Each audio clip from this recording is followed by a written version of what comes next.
October 30ஆம் தேதி உங்களுக்கு வராகி அம்மன் தரக்கூடிய மெசேஜ் என்ன அப்படின்றத பார்க்கலாம். ஸோ இன்றைய தினத்துல நீங்க சந்தோஷமா இருங்க. சந்தோஷம் உங்களுடைய பிறப்புரிமை அப்படின்ற ஒரு விஷயத்த நீங்க ஸ்ட்ராங்கா மனசுல பதிய வைங்க. அதை கிளைம் பண்ணுங்க.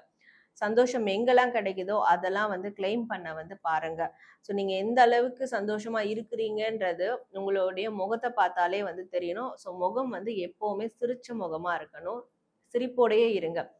உங்களுக்கு ஏதாவது ஒரு டஃப்பான டைம் வந்தாலோ, இன்றைய நாள் ஏதாவது ஒரு கஷ்டமான சூழல், கஷ்டமான வேலை வந்தாலோ, அத கூட சலிச்சுக்காம சிரிச்ச முகத்தோட செய்யுங்க. ஸோ எந்த அளவுக்கு நீங்க சிரிச்ச முகத்தோட சந்தோஷமா இருக்கிறீங்களோ, அதாவது உள்ள இருந்து உங்களுக்கு அந்த சந்தோஷம் வெளிய வருதோ, அப்போ உங்களுக்கு நெறைய விதமான பிளெஸ்ஸிங்ஸ் கிடைக்கும். ஸோ வரக்கூடிய ஃபியூச்சர்லயும் உங்களுக்கு நல்ல ஒரு ஆப்பர்ச்சுனிட்டி கிரியேட் பண்ணி குடுக்கும். ஸோ இன்றைய நாள நீங்க சந்தோஷமாவும், சிரிப்போடையும் கொண்டு போங்க அப்படின்றது தான் வாராகி அம்மன் உங்களுக்கு தரக்கூடிய ஒரு மெசேஜா இருக்கு. நீங்க வாராகி அம்மன் தாயே போற்றி அப்படின்னு டைப் பண்ணி உங்களுடைய ஃபீட்பேக் கமெண்ட் பண்ணுங்க. நன்றி.